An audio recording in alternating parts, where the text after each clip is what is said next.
Let me introduce my fellow board members. I'm Vinnie Santoro, co-chair of the Family NGO Committee at the UN. And my fellow co-chair is Marcia Barlow, who is there. And we also have present Sophia Pichuk, who's our corresponding secretary and responsible for the very nice flyers that were sent out to all of you. Ryan is here, Ryan Coe, who's our treasurer and former co-chair. And he helps us out and actually runs all our tech stuff. Would be lost without him. Marilyn Kanelsky, member at large, is somewhere here. There's Marilyn. And unfortunately, Ben Freer, who worked very hard on putting today's program together, because of other responsibilities, cannot be with us. But we're very grateful to Ben and also to Ryan, who helped put today's meeting together.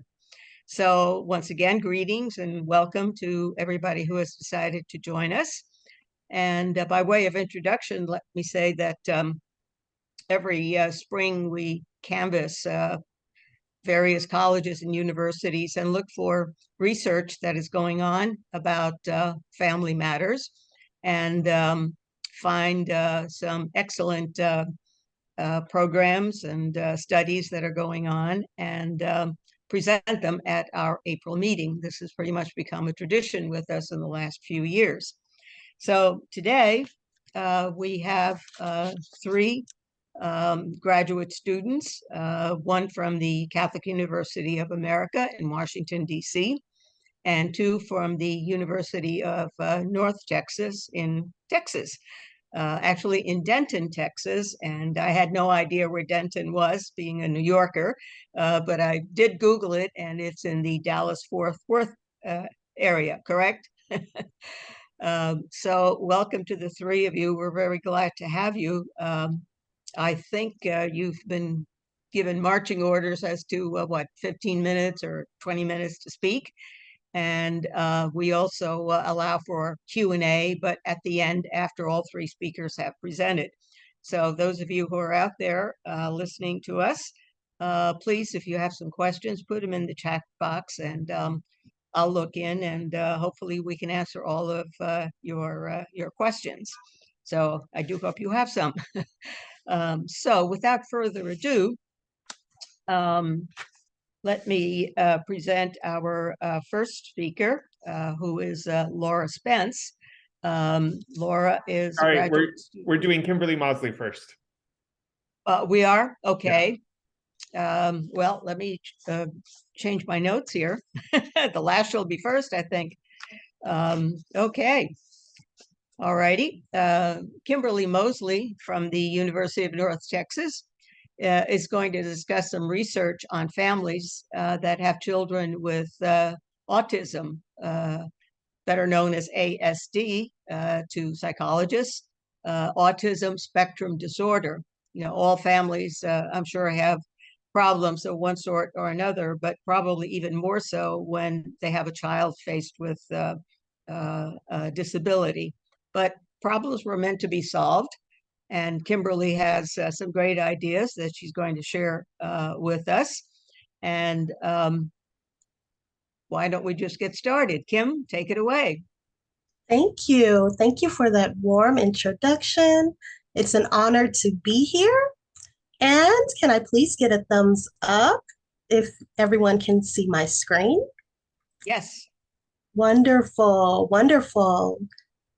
Let's get started. Right, so the title of my presentation is Special Families Act. This is an overarching view of what I am recommending to the committee. It's a recommendation for centering neurodiverse perspectives, which will promote strong families, and that's what we're all about here. Here is a brief agenda for our time together. We're going to do a quick speaker introduction. I'll talk about the proposed act. We will talk about why focusing on families is important. We will speak about the importance of research that's going on. And lastly, implications for support of families. So you can't talk about families without being a little transparent and sharing about your own family as a speaker. So here we are. I'm a wife, married for 18, almost 19 years to my high school sweetheart. Hi, Rob, he's in the crowd. And I'm a mother of 4 children, 2 of whom have what we like to call special abilities, but they are neurodiverse. We have a child with autism and also a child labeled as gifted. So we are an exciting, never bored family. I'm a doctoral student in the educational psychology program at the University of North Texas. And my research, excuse me, focuses on transnational implications of neurodiversity in family science and human development. So the Special Families Act, the recommendation is really twofold if we break it down in its most simple form. I am hoping to bring forward a solution or an act that will prioritize inclusion of neurodiverse families in global policy by making one, support of research. So prioritizing research specifically aimed at examining neurodiverse family experiences and perceptions. And two, facilitating neurodiverse intervention and support development. So this recommendation, I think it aligns very nicely with the mission statement points outlined in the NGO Committee on the Family's mission statement. So this very much is a collaborative effort. I want to highlight just 3 main areas where I see the Special Families Act really coming together with the NGO's mission. One, the mission of promoting, preserving, and protecting the well-being of the family, very important. When we explore perceptions and experiences of people with, oh my, my apologies, people with autism spectrum disorder, it helps us to understand what those families are going through so that we can ensure that interventions are targeting their unique needs and also aiming to educate the public on international issues that affect families. And we'll go deeper into that as we go along. So this is just another visual of how I see the ongoing research and policy coming together very nicely to develop neurodiverse family perceptions, to expose systemic function of those perceptions, and how the family impacts every system that's in our society, and then to conduct analyses that will apply interventions that have direct impact on families, which ultimately supports their well-being. So will you guys go down a trip on memory lane with me for a moment? I don't know if you remember the show Family Matters, but I certainly do. And all I could think about was the theme song. It was playing in my head as I thought about this presentation. Because let's face it, families truly do matter. So I'll give you just a little taste to make you smile today.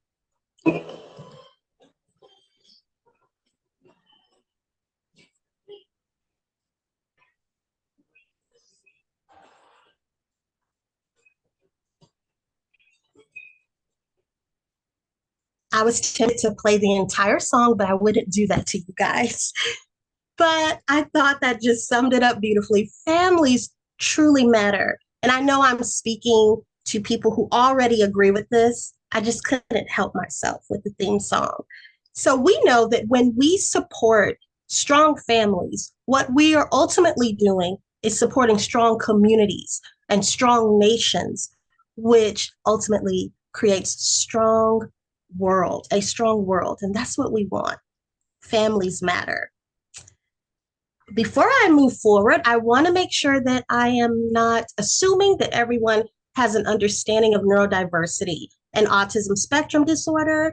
So here are some brief definitions of these 2 terms.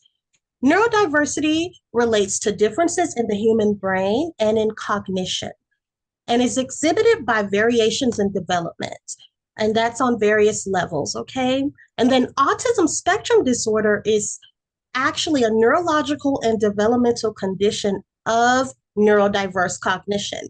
So if neurodiversity is the umbrella, consider autism a spoke in that umbrella, a little part of the overarching theme of neurodiversity.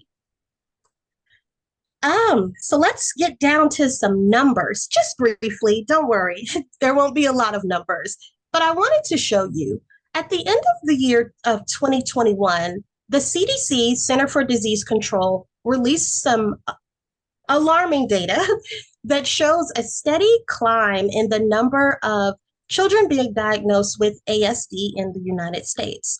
So there was a jump from 1 in 54 to 1 in 44. But hold on to your seats because about 2 weeks ago, even more recent data came out. In April of 2023, we're still in April, so this is hot off the presses. New data came out saying that now that number is 1 in 36, 1 in 36 in the United States. That translates to a lot of families being impacted by ASD. So this really helps us to see how big of an issue this is for families. And we're all about families here. So this is an important topic.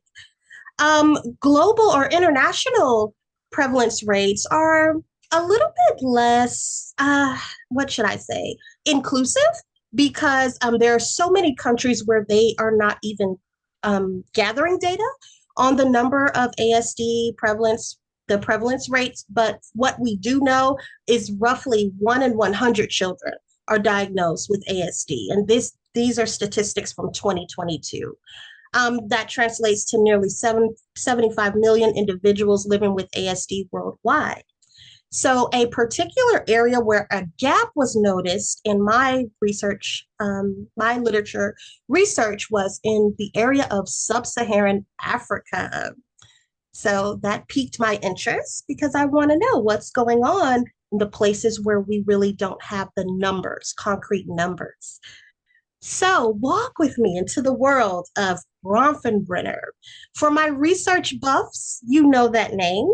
He is the developer, he's a theorist who developed the ecological systems theory, which looks at human interactions and human development and how different, what he likes to call systems, are all connected, but they all work together and affect this little center area right here, which oftentimes in my field, we say the child, but we can say neurodiverse family member because it may be an adult family member. And I will briefly, very briefly, because this is a complex system, but I'll briefly discuss the levels just so that you guys can understand. So we have the neurodiverse family member in the middle, and then you have what's called the microsystem. Within this microsystem, it's all of the different aspects of community that have a direct interaction with the person in the center. So there's a bi-directional relationship. The neurodiverse individual is impacting the family, his or her peer group, school, and back and forth. The family is also impacting that person. And then it branches out to the mesosystem, which looks at the interaction of the different components of the microsystem. Then you have the exosystem, which is a more community focus, looking at not necessarily aspects that directly impact the individual with neurodiversity, but that have an indirect impact. So for example, over here, you may see parents employer. So if a parent is employed by an organization that is not neurodiversity friendly, or has a low level of awareness, then that parent may experience stress that then carries over into the home. So I think you guys get the picture.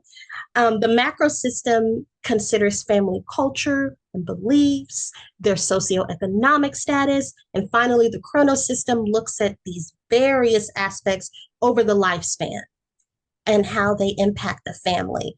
So I really like this theory because it allows us to see the impact of family at various levels throughout society. And as you guys can see, family is important at each level. We can see how family is important on each level. So I thought that was significant. The inclusion of diverse family perspectives is recommended to achieve the mission of promoting the well-being of the family. Because currently, most research in the autism world, at least, is very Western culturally influenced. And what I mean is, a lot of the data that we do have, it comes from the perspective of American families. And that's good and that's very helpful. But we are looking to expand our knowledge of what's happening in other cultures, particularly non-Western cultures, and also other classes of people. A lack of diverse family representation has dire impacts because there are some parts of the world, like America, for the most part, if you receive an autism diagnosis, then it could result in benefits. You could have access to better services. You could have more supports at school. Whereas in other parts of the world, it can have extreme detriments. The family could be labeled as a curse, ostracized. So there's a huge difference in that same life event of receiving a diagnosis across cultures. And we're seeking to understand more about how that difference plays out in families. So speaking of how it plays out in families, here's a family right here. Here's a family member. So we're going to take a look at how the Special Family Act can help us to understand perspectives of neurodiversity at the microsystem level. So you guys may remember that I said the microsystem is like the direct influences for a person with neurodiversity. In this example, I don't know if you guys recognize this beautiful lady here, but this is Miss Holly Robinson Peete. She's an advocate, an actress is what she's most known for, a wonderful wife and a wonderful mother. And she has a son, RJ, who has ASD. So let's briefly read this quote from Miss Holly Robinson Peete. As a mom, these are her words, "You worry about protecting your kid, but there are extra added layers of fears when you're talking about a kid with autism or who has some special needs issue." So Miss Robinson Peete, she has a platform. She's a celebrity. But what about a family like mine? Yes, this is my family with Mrs. Robinson Peete at the airport. And what about the perspective of a family who is not a celebrity, just an average family? We want to make sure we are getting diverse perspectives so that we can help all families. I wonder if anyone recognizes this wonderful lady. This is Dr. Temple Grandin, an extraordinary woman. Oh my goodness, she inspires me so much. And she's a PhD researcher, professor, who happens to be on the autism spectrum. So we're going to let Dr. Grandin help us out with the exosystem. Let's listen to her quote. "I cannot emphasize enough the importance of a good teacher." This is what Dr. Grandin says. And so that impacts schools, like at an administrative level, as well as down into the classroom. But I thought that was a very, very good quote from her. And I've also had the pleasure of meeting Dr. Grandin myself and hearing about her perspectives. So it's very important to include multiple perspectives. All right, moving right along. So here are some examples of how having a neurodiverse diagnosis can impact families on the various levels. I'll just read out a few. Some families experience high levels of parental stress. Statistics show, we'll talk about that later. They experience a disconnect in their mesosystem just because of a lack of understanding and awareness, negative perceptions in the community, lack of administration concern at school. Here's the family culture and religious beliefs. So as you can see, families are impacted on various levels by neurodiversity. So what's going on here with the Special Families Act? And how can we leverage the research, the family science research, to address gaps in knowledge? And when I say gaps in knowledge, I'm specifically referring to what is not known about non-Western cultures specifically, and underrepresented families. So what we do know is that for any family, the perception of a child's health and safety continue to contribute to the list of common family dynamic complications. We also know that underrepresented families consider extremely higher levels of stress once receiving a diagnosis of any kind, but we're talking about neurodiversity today. And we also know that when we understand their perceptions, we improve their trajectories for future outcomes. So what we don't know as much about is what are the perceptions of neurodiverse families across various global societies? What does it look like in Africa specifically, sub-Saharan Africa specifically? How does culture impact the perceptions? And how do those perceptions manifest and function out in society? And also, how can neurodiverse interventions and resources be developed to best support these communities? So our research at the University of North Texas is seeking to have a deeper understanding of these very issues. And as a next step, we will be expanding to an international research lens where we will learn more about what's happening in sub-Saharan Africa. So this is very exciting and important for families. I have information here, more details about my research, and during Q&A, if there are any questions, I'm happy to come back, but I want to be respectful of my time.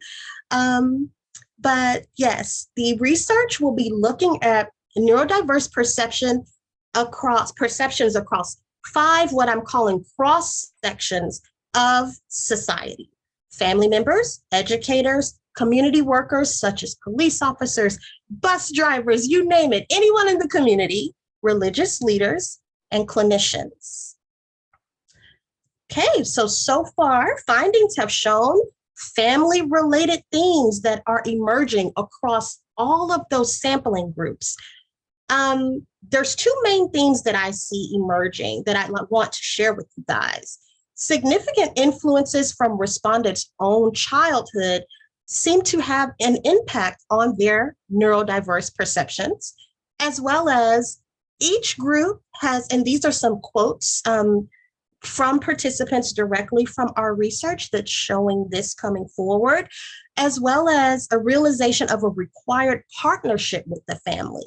So in the research, we're seeing even the respondents are saying, we have to have the family. Educators are saying, I need to partner with parents to be successful.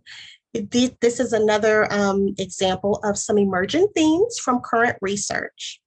So interventions and policies focused on addressing neurodiversity-related perceptions promote the well-being of family. I keep saying that because it's so important. The Special Families Act, this is what I am humbly recommending to policymakers. The Special Families Act will specifically target underrepresented neurodiverse families by directing funding to support research and to support neurodiverse families and their needs. Some examples of their needs include increasing access to therapeutic and health services, providing training not only for educators, but also for parents, respite services for parents, establishing what I'm calling a Special Families Act task force that will focus on eliminating disparities present in diagnostic and access to services among underrepresented groups. That's very important. So this type of legislation will encourage an increase in research that seeks to understand what neurodiverse families are going through. And we know that once we understand what they're going through, then and only then can we develop interventions that target their specific needs. If we assume that every family has similar needs to westernized societies, then we may be missing some key components. So I really, really want to take time to focus on that. And the Special Families Act will support the promotion of family. Here are just some examples all throughout the ecological systems theory of positive impacts that can happen when we understand the perspectives of neurodiverse families. In summary, families matter across all societal systems. Perceptions of family dynamics impact future trajectories. It's important for us to consider diverse cultural contexts. And I think the Special Families Act would be a great way to push this mission forward and support underrepresented neurodiverse families. Before I leave you, I would love to share a beautiful African proverb. It states, "A family is like a forest. When you are outside, it is dense. When you are inside, you see that every tree has its place." And just as every tree has its place, every family has an important role in our global society. The Special Families Act serves to ensure inclusion of diverse family perspectives in international decision-making. I thank you all for your time. I've provided my personal email address as well as my university email address. I have my references here, and I welcome your questions after my two colleagues go. Thank you so much. Thank you, Kimberly. That was an excellent presentation. And I'm glad you added international dimension to your study and to your remarks. After all, we are the UN, so we welcome that. Thank you very much. So moving right along, let's go to Cecelia Samuels, who is also from the University of North Texas. And she has a program that she'd like to discuss with us, which has a very catchy, joyful acronym of HIPPY, which stands for Home Instruction for Parents of Preschool Youngsters.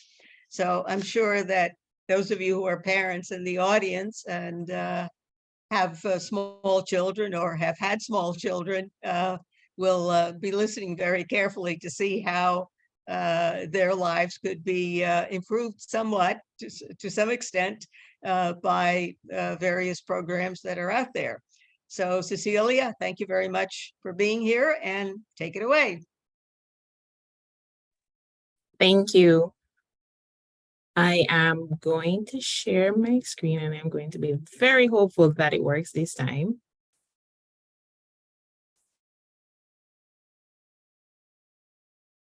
Is everybody seeing the presentation? Yes. Are we good to go? Okay. So oh, this is not our first slide. There we go. So as was mentioned, my name is Cecelia Samuels, and I am from the University of North Texas as well.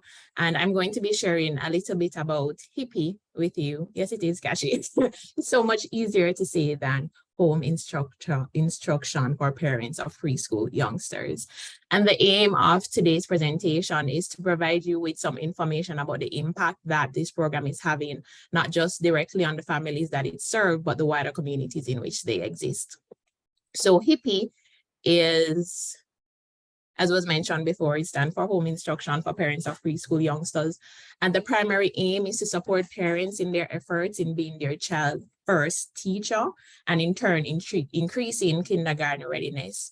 HIPPY was developed in Israel in 1969, I think, I'm almost sure, and had great success there. And so it was adapted in different countries. Presently, it exists in 20 countries across 4 continents, and in the US, it presently exists in 5 states, and hopefully in the future, when somebody else is giving a presentation about HIPPY in 10 or 20 years, it will be more than 5. Today, we're gonna focus specifically on Texas HIPPY because, well, we're in Texas, and the work that is being done in Texas. Texas HIPPY specifically predominantly serves disadvantaged and marginalized families, and we're going to talk a little bit more about why that is. Now, kindergarten readiness, sometimes called school readiness, has been found to be a key predictor in future academic success, not just kindergarten readiness, but also parent involvement at the earlier stages in life.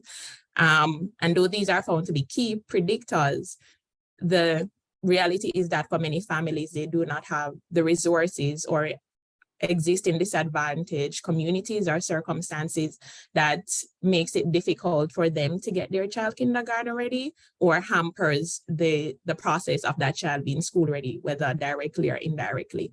And so HIPPY is designed, well, Texas HIPPY is designed to help that process. It's designed to help remove some of that barrier by providing resources as well as training to these families so that they can help get their children kindergarten ready.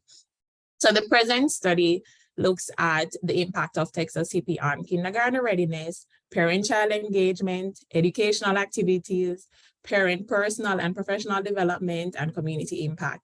I know that's a lot of things. And I am aware that we only have about 12 minutes left. So we're going to spend most of our time focusing on the latter parts of the impact, the latter areas of impact. And that is because things like kindergarten readiness and parent-child engagement and parent involvement tend to lend itself to be measured quantitatively more easily. And so you find that there's a lot of studies that exist about the impact of kindergarten programs and some home visiting programs and the impact on those outcomes. But things like parents, personal and professional development and community impacts tend not to be captured as easily and so tend not to be explored as often nor reported. And so we're going to spend some time looking at these wider impacts that very often are unintended positive outcomes of programs such as HIPPY. So to do this, to gather information about the impact, data collected at evaluation pre and post since 2019, so the past 4-ish years, was reviewed for kindergarten readiness. The Bracken School Readiness Assessment was used to assess their pre-post change over this time, and the Parent Involvement Survey. So this is the more quantitative component. And for the wider impact, previous evaluation report, policy documents, curriculum, very informal, short interview, like burst of questions with the assistant program director was used to gather information about the wider impact that this program is having, not just on the persons that they serve, but the wider community at large.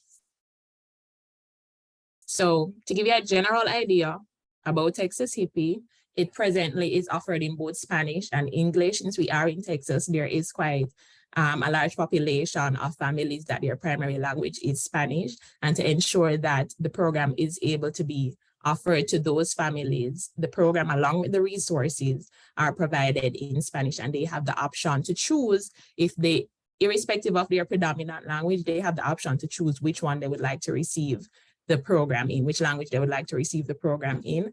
It exists in 12 sites. I have 11 here, but I keep forgetting that we got a new site this year. So yay. It exists in 12 sites across the state and serves approximately 2,500 to 3,000 children each year.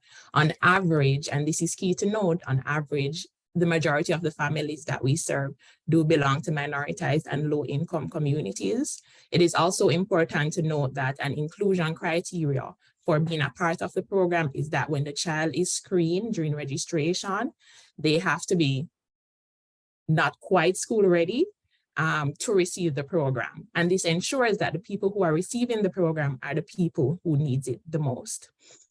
So the primary goals of Texas HIPPY, as you mentioned, aligns with general HIPPY, which is to empower educationally underserved parents, increase successful early childhood outcome, and increase parent involvement. These are the primary goals, but we're going to see later on that not only are these goals met, but there are other outcomes that they are able to achieve that were not necessarily designed as a part of the program. So the program is a home visiting program. So it's delivered through home visits by home visitors who are trained community members. And this is something that is also key that we're going to look at a little bit further down.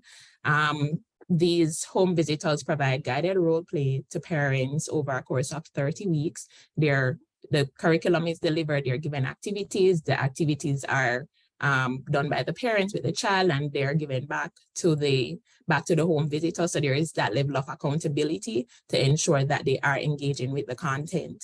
And this is done to help, one, provide information to the parents, but also so that they feel that sense of responsibility to actually do these activities. So that's a general rundown of the program. So this is what has been found. Like I said, I'm going to breeze through the parent involvement and the kindergarten readiness in the interest of time, and spend some more time on the wider impacts.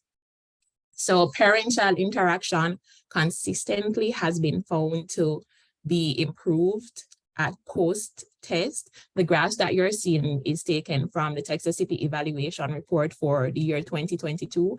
And these patterns have been seen across all the years from 2019, where subsequent to participating in the program, we see on average 80 to 90% of the parents reporting that after participating in the program, they now engage their children more.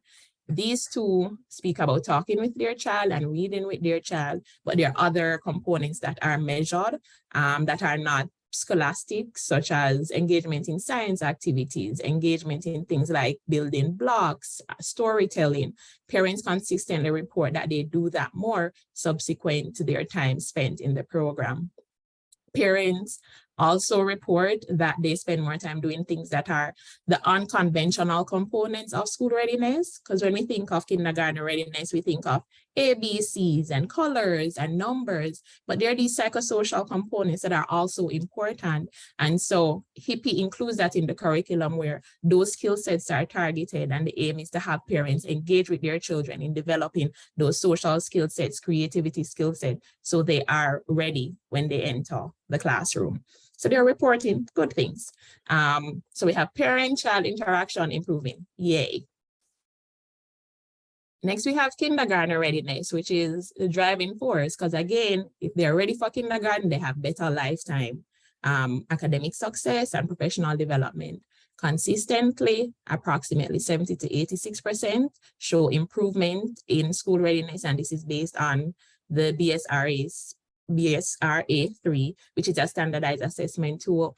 I chose to go beyond sharing this percentage and share some of our kids engaging in these activities. Here we have, again, an unconventional approach, because these are kindergartners, right? Well, pre-K children, to teaching, I hope you can see me pointing, to teaching components that are outside letters, numbers, and shape.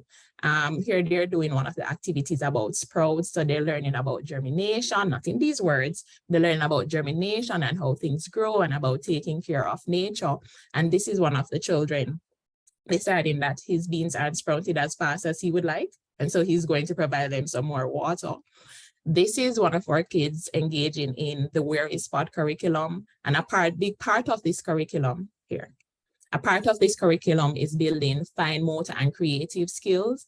And this puppet, he would have created with his parent. And so again, they're engaging activities that are outside of what tend to be conventionally considered kindergarten content, to ensure that the child is holistically ready to engage in formal education. And here, I just thought that it was so adorable that we had a little hippie baby who was going to his mom with his bag and saying, it is time to do our hippie activity. Because this is what we want.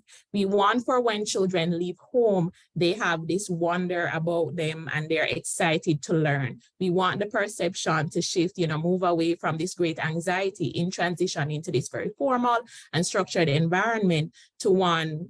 So though it is formal and though it is structured, if we can equip them with excitement about learning, going into it, hopefully that reduce some of the anxiety and will increase their outcome and success in that environment. So HIPPY doing great things. Note that all of the pictures that you're seeing is from this program year. So these are the things that are happening right now. These are the change and the impacts that are being created. So again, I'm going to spend like 2 minutes on this slide. So this is HIPPY success. This is one of our little graduates from last program year. So he graduated summer of 2022. I think I am correct that he's graduated summer of 2022. But long-term, these successes, so we have kindergarten readiness, but what does that mean for them later on? We find that HIPPY children who are matched with similar children, and by matched, I mean have similar backgrounds from similar communities. The children who are enrolled in HIPPY tend to perform better at follow-ups in grade 3, follow-ups in grade 8, which is an indication that the impacts that is being created during early life are indeed long-lasting. So the wider system impacts, I hope I haven't spent most of my time. This is where the meat of the matter is. So HIPPY helps to build families, and a part of building these families is forming parent networks, which again is not necessarily one of the primary goals, but it is a primary activity. To build these network, parents and their children participate in monthly parent meetings where they receive training seminars or they have activities, and this acts as a space, because remember, everything is centered within the community. This acts as a space where different families can come together and form a network with each other, as well as these sessions tend to happen in either a community center or at a school. And whenever they go on these visits, they are encouraged to volunteer at the community center or at the school. And so the parent become involved in their community even before their child formally become a part of the community. So they'll start volunteering at the school, the local school, even before their children start attending them. This workshop was held recently. They had a cat in the hat story day. So parents came and the children did activities with their parents. Parents were able to bond and share experiences and traumas, because, you know, children can be traumatizing sometimes, to help each other while the children were allowed to play with each other. And so they too are forming these friend networks. And this again is an unintended outcome of Texas HIPPY. Here we have a family that in April, so the start of April, a couple of weeks ago, the Houston children and families were taken to the local museum. And again, the idea is to build these families' connection with each other, but also other families, and providing excursion opportunities where they can, yes, learn, but also bond with each other while learning, and have children bond with each other while learning, shifts the perspective about learning for the children, but again, maintains those parent networks. So still on building families, I am watching the time. I'm still on building families.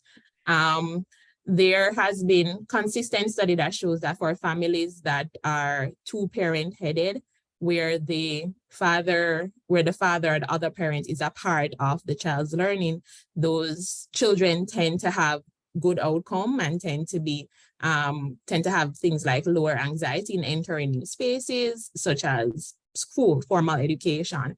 Historically, HIPPY has primarily served females, so it has primarily been the mothers that are enrolled in the program. And so in recent years, greater effort has been made to engage fathers in early childhood education, engage them in parent-child relationship that are outside of academic or scholastic curriculum, so as to build a parent-child relationship as well as the parent-to-parent relationship. So these are some of the activities that were done this program year by two of our sides. One of the sides had a day where, because, you know, they want the fathers to do things that they think the fathers, based on things that they think the fathers would enjoy. So one of the things that they did, they had a tour of a stadium where they did a little seminar along with the tour, and it provided an opportunity for the fathers to bond with their children, but also learn more about HIPPY and about HIPPY curriculum and about working with their children through the HIPPY curriculum. And here we have another site that had a workshop for their fathers, where the fathers came in with their little ones. They had activities for them to do, but also it was a seminar where they provided information to the families, to the fathers that were a part of the session, with the hopes of building that parent-child relationship as well as that parent-to-parent relationship. So we're strengthening families.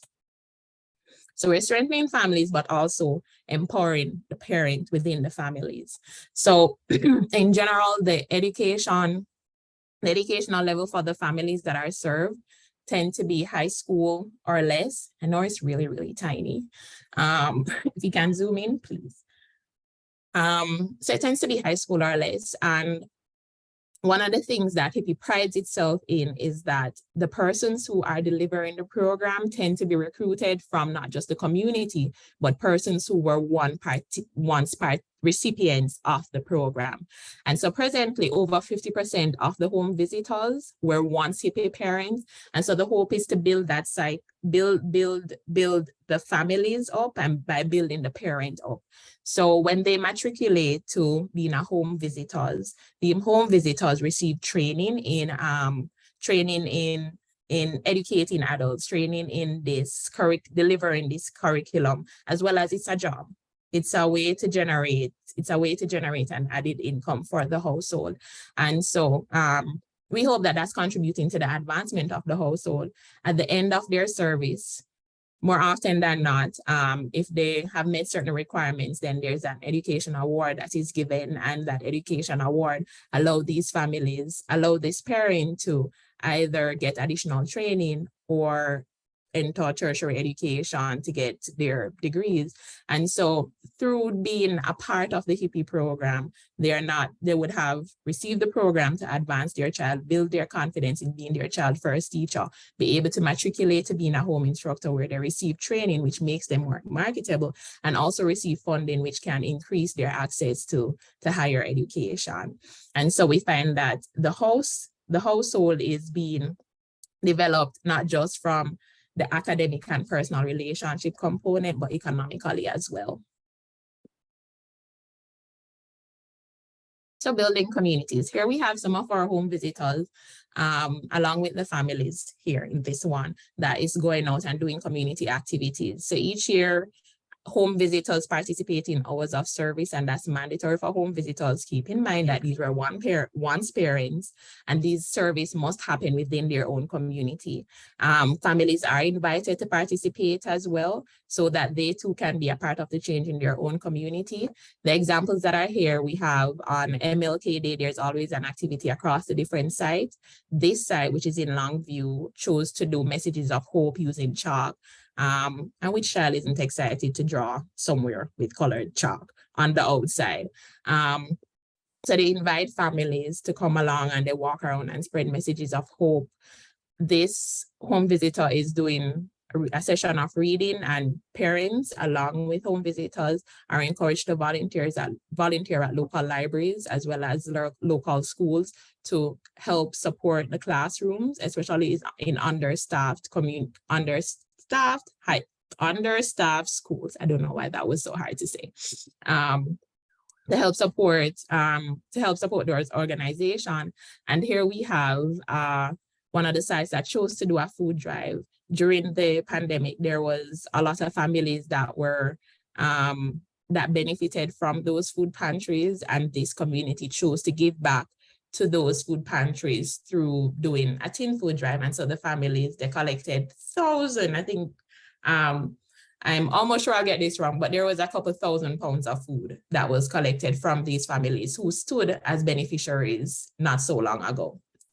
So we're seeing that though the primary idea, I know I'm out of time, though the primary idea is to help children be kindergarten ready or school ready so that they can have long-term success in their academic and professional lives, and through incorporating parent involvement, we see that there are these additional impact that is being created in the wider system. We see that parent success, socially, professionally, and educationally is improving the household environment and building those parent-to-parent and parent-child relationship. And so that system that the child is in within the household is improved.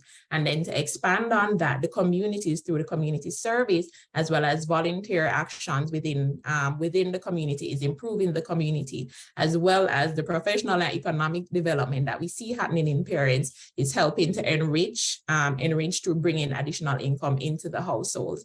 And so though HIPPY aims to increase school readiness, it's doing all these other grand things that's creating change in the wider community. So quick takeaways. Home visiting programs such as HIPPY are building families and bridging the gaps between the resourced and under-resourced children and their communities. And so we should seek to support these individuals, but also help to design and maintain policies which expands effort to serve the communities that are most in need. There's a common saying that says, give a man a fish, you feed him for a day. Teach a man to fish, you feed him for life. HIPPY goes a step further and tries to do both. Tries to give a fish through providing the program and resources that they do need right now. tries to teach these families to fish through empowering these parents, through providing training, to giving the opportunity to matriculate into home visitors to generate income and be a part of the community of change, and then to build their villages through engagement in the community activities, facilitating these processes and encouraging and supporting them as they become more integrated into their communities. If you have any questions, please feel free to reach out. And I think we're going to have a section for Q&A at the end. Thank you. HIPPY, empowering families and building communities. Thank you very much, Cecelia. That was very interesting. And I was especially pleased to see that you make a special effort to get fathers involved in family matters. In so many families, fathers are absent. So I'm glad you fish them out and bring them into the program. Thank you very much. Excellent presentation. So last and not least, we do have Laura Spence from the Catholic University in Washington, D.C. And she is going to be talking to us about a program, a very successful program to empower families in rural areas of Guatemala. The name of the program is Mejores Familias, which for those of you who don't know Spanish, it means better families. So this sounds very exciting, and I'm anxious to hear what the program has done and continues to do. So Laura, please take it away. Okay, I'm going to go ahead and share my screen.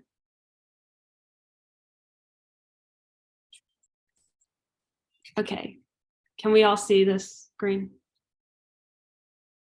Yes. Okay, so thank you for the introduction. I'm really excited to be here.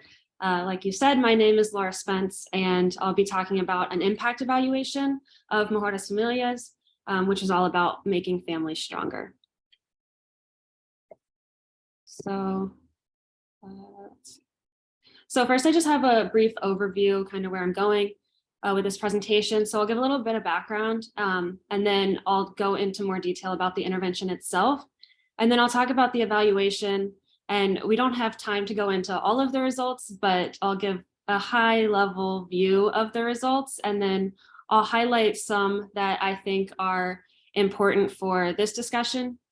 And then I'll give some concluding recommendations at the end. So just a little bit of background information. So Mejores Familias is a Guatemalan-based nutritional initiative. It was implemented between 2013 and 2019. The impact evaluation took place 2019 through 2021 because of COVID. The intervention was founded by the Fundación Carlos F. Novella, which also, it's important to note, they have a social initiative called Cementos Progreso. So this intervention organized, trained, and educated women in 43 communities within San Juan, Zacatepecas, and El Progreso. Those two municipalities were specifically chosen because a lot of the employees from the social initiative Cementos Progreso live within these communities. So that's where they aimed all of their efforts. So they offered group training programs and home visits and served over 1,200 women and their families. They recognized the influence of women in their families and the broader community, and they focused on educating women on nutritional health and related topics. So a little bit more about the intervention itself. The program sought to strengthen the capabilities of mothers during their reproductive years. Specifically, they focused on not only nutrition, but personal and familial hygiene, prenatal and postnatal care, early stimulation, the importance of a father's involvement in the child's life. They looked at self-esteem and dignity, and prevention management for emergencies, which became very relevant during 2020. So it was designed for households and communities at risk or suffering from high rates of chronic malnutrition in children, which really impacts the future development of a child. And the principal focus was children under 5 years old who benefited through the training of their mothers. So you may or may not know, Guatemala has a 50% malnutrition rate for children under 5, which is actually the highest in Latin America. And there are other contributing factors to malnutrition that go beyond inadequate food and nutrient intake, which can include economic and social factors. So a little bit about the methodology. Here at Catholic, we learn an integral economic development methodology. So that is what is utilized in this evaluation. It places the human person and his or her relational dimension at the center of economic activity. And it argues that individuals make economic decisions maximizing as relational beings. So for sustainability purposes, it's imperative that interventions really focus on more than direct technical impact. And this IED methodology, it provides an integrated view of the person in society. So this evaluation placed an emphasis on the social nature of the economic agent. The evaluation was done through collecting survey data. And in those surveys, some of the questions include topics like relationships. So there's questions about accompaniment. So did these women travel to the trainings with other women? Did they go with a mom, a sister, a friend, another community member? And then we looked at relationships among the women, but also with them and their spouses, them and their children, their relationship with themselves. One of the focuses was self-dignity and self-esteem. So that was important as well. And then it analyzed the effectiveness of Mejoras Familias for the families involved in their communities. And finally, it measured the impact in how families and communities were able to respond to the COVID-19 pandemic. So I'm going to give a very wide picture of the results, and then I'll go into a little bit more detail about some of them. So overall, the program was extremely effective in preventing and/or correcting malnourishment, improving maternal health, and increasing fathers' involvement in their children's lives. The results indicated that the intervention had a statistically significant impact in improving the quality of life of households, as well as encouraging social and civic engagement and decreasing social ills, which can include gangs, drug use, violence, anything of that nature. And then post-pandemic data indicated that the intervention helped families better cope with the health and financial impacts of COVID-19. So because this is a nutritional program, it's important to highlight the impact that the program had on nutrition. So as you can see here, there's an increased likelihood for the treatment families that their children would be the appropriate height and weight for their age. So 24% increase for height and a 21% increase for weight. This is the impact of the relational nutrition on the height and weight measurements. So breastfeeding, spousal communication, early stimulation, and again, the father's importance in their children's life. They all impact a child's overall health and well-being. So it's not only what these children are or are not eating, but it's their health also is determined by what's going on around them. So these are just some more components related to early stimulation. So the early stimulation, marital relations, and prenatal care, they all have a statistically significant impact. And then finally, I wanted to talk about the institutional impact. So this graph is in Spanish, but the blue columns are women. The orange is for the men or their husbands. And from left to right, we have quality of life, social responsibility, civic responsibility, and then the social ills. So this intervention really had a positive impact on the quality of life of these families, but also the social and civic engagement of these families, which really impacts the greater community. And then it had a negative impact on the social ills, which is actually a positive because we want to see those social ills decrease over time. So the results related to the pandemic, compared with non-participating families, women and children that participated in the intervention reported better overall health. These participants were 28% less likely to have contracted COVID-19. And communities that received Mejoras Familias showed a statistically significant lower level of overall contamination than communities that did not. And then through the program's encouragement of mutual dependence between community members, there was a higher prevalence of the COVID vaccination. This again goes back to just building women and their relationships with their communities. COVID for them, it wasn't necessarily me and my family against the world, or my household against the world. It was our community against this virus, and what can we do as a community or as a family to help protect everyone that we come into contact with. So the vaccination was not seen as something very scary or evil. It was something that they were able to really take advantage of in protecting each other and their greater communities. So finally, I just have some concluding recommendations. So evidence from this program supports the design of the intervention, including its integral approach. So evaluation utilizing an integral approach allows for assessment of both direct and long-term impacts on women, their families, and their communities. And the impact of strengthening mothers' capabilities went far beyond their children having age-appropriate height and weight measurements. So for sustainability, interventions should include capacity building components. I think with this intervention specifically, the impacts would have been very different if the intervention had been aimed at solely providing the proper nutrients for these children and their families. I think adding the capacity building measurements really allowed these women to grow and make themselves stronger, make their families stronger, and make their broader community stronger. So this intervention could have utilized more coordinated efforts and collaboration between the foundation that funded it and Cementos Progresso, which I mentioned way back at the beginning, their social initiative. And I think that's true for a lot of programs. Partnerships are useful, especially when they include local beneficiaries who have the knowledge and the relationships with these communities. They can really speak to what these families really need in order to not only thrive, but sustain a thriving culture. So ultimately, these families were impacted by this intervention. It made the women stronger, it made their families stronger, and it made their overall community stronger. So that is all that I have. Thank you. And thank you, Laura.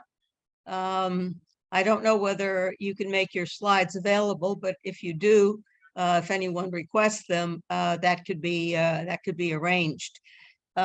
We do have a few minutes for questions, and since I'm co-chairing, I'm going to take the privilege of asking my questions first. Let me ask you, Laura, this program, Mejores Familias, is this an ongoing program in Guatemala? Is it being exported to other countries? So it is not. It ended in 2019. The trainings and the home visits were really the big portion of the intervention, and that was ended in 2019. But I know here at Catholic, we are doing other impact evaluations on different programs that are running similar trainings and home visits, but they're not specifically connected to Mejores Familias. So they're not. Okay. Now it's very interesting program, and you know, you got some very positive results as well. So it's probably something that could be regenerated, I suppose, at some point, and maybe spread to other countries in Mexico or Central America. Yes, Great. I think that would be ideal. I encourage you to pursue it. Thank you. Let me ask Cecelia, how is HIPPY organized? Is it a 501c3, or is it something that is run by the University of North Texas? I'm going to respond with a question. What is a 501c3? Oh, that's in the United States. That's the designation for an official charity or nonprofit. You know, so if you're organized as a charity or nonprofit, you have to have that 501c3 designation. So sorry to confuse you a little bit, but basically, how are you organized? No problem.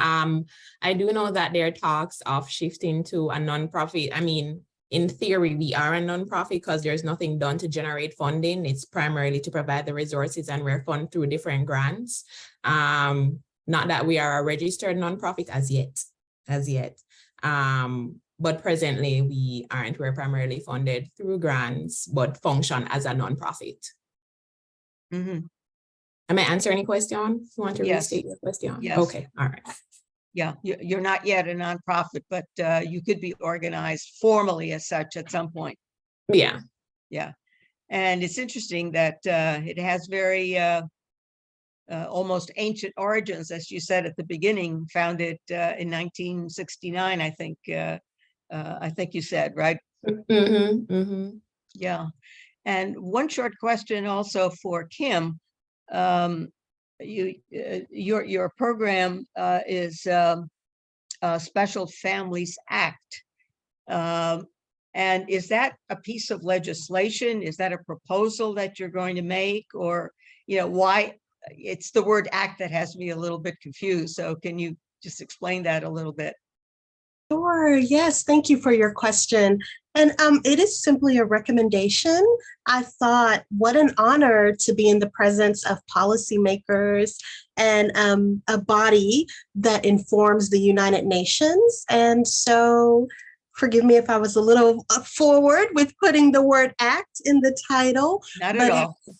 Okay, thank you. But it's simply a recommendation for something that I think would really help bring forward the experience of special needs family. I think that it will take legislation to yield the impact that is needed for these families. Mm-hmm.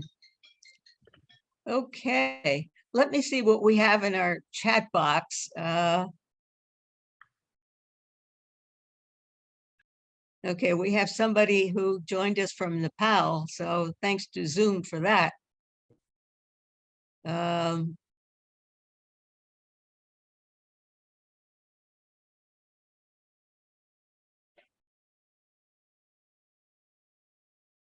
Okay, here's a question about, thank you for those interesting presentations.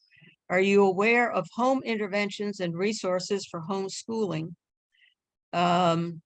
Outside of special days for dads, what things are being done to get dads involved on a daily basis?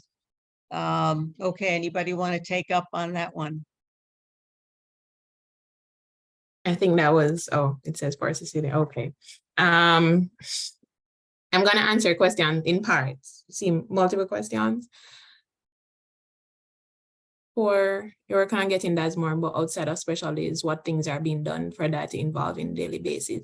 So this is an ongoing process, and it's a relatively new initiative. So it's been within maybe the past 2 to 3 years. I might be wrong, but that is what I'm aware of.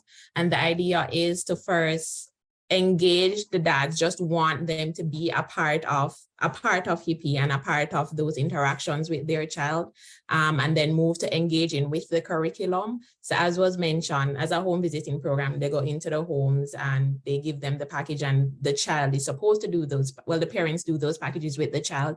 So the idea is that it's reinforced for the father to engage in those activities that are given to the family each week with the child. So that is how efforts are being made to engage the father daily with the child through the HIPPY curriculum. The second question, I realize that a lot of it is because traditional work outside of the home, more so there, which HIPPY is catering to dad's schedule. And again, they're given these curriculums, so they have the freedom. They're given a week to work with it each. Yeah, they're given 1 week for the bits of the curriculum. They're given it across 30 weeks. So each week they have a set amount or a set assignments or a set task, and they're free to do that whenever time permits. So if that is not home until 6 o'clock or 12 o'clock and the child is up and that is when they are available to participate in those activities, then that's when the activities are done. So it's not restrictive in terms of time, it's restrictive in terms of the time span that is allotted to get those tasks done. Okay, thank you.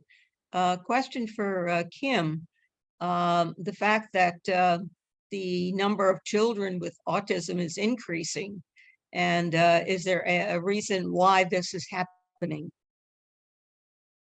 That is an excellent question. Thank you. I think that was Ryan that asked that question. Thank you for that.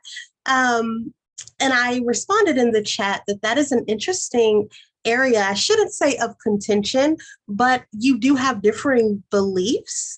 And the research shows it's very difficult for me to lean on research fully because the problem is research on actual numbers, that also has increased. So by that very notion, if I'm looking at numbers compared to 1950, let's say, and now, of course, they're going to be higher because we're doing more research.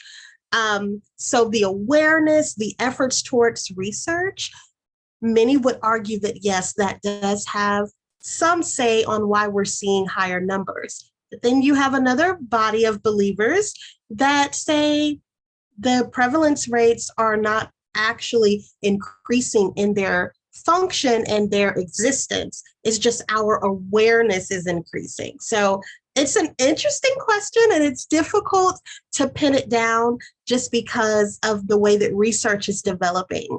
But I will finish by saying I'm happy that we have increased awareness because we are seeing there are definitely families that need the supports. Mm-hmm. Okay, very good. Thank you. Question for Laura. Can you give us more specifics on what the nutritional program actually included? Yeah, so all of the programs I mentioned briefly, there were a lot of different, so there was a nutritional focus, but they also did prenatal and postnatal care, among other things. And they were education programs. So these women would go to a training site and basically they're learning, okay, these are the nutrients that your child needs at different stages of life. So in their early childhood development, this is what they really need to be eating, but also teaching about the importance of hand washing, for example. A lot of rural communities, especially in Guatemala, they tend to have animals inside their house. These children are playing with, for example, chickens, and then they're going to eat their food, but not wash their hands in between. And that plays a really big role in their overall health. So it was more about education on those kinds of topics. Very good. Okay, I think we've come to the end of our program. Our time is pretty much run out. I want to thank all three of you for being with us today. You have excellent programs that you've presented us, given us a lot of help for families going out into the future. And I want to wish all three of you the very best of luck in your studies as you continue to think about how the family matters, family success can be improved going forward. So thank you very, very much, all three of you. And your slide presentations were clear. And for someone with bad vision, I appreciate being able to read your stuff because we sometimes see some charts that are virtually illegible, but yours were great, very colorful too, and very much to the point. So my gratitude goes out to all three of you and all the best. Before I conclude, I just want to thank everybody who has joined us today, and also extend a special invitation for next month when we're going to have a program in honor of the International Day of Families, which is May 15th. And the topic is going to be something about demographics and families. We've been getting some pretty dire statistics from demographers about population this and population that. So it'll be interesting to see how demographers fit in the future of the family into all of those data points. So I hope you will all join us, and maybe bring a friend so we'll double our audience. And once again, thank you very much for everybody for being with us. Until the next time.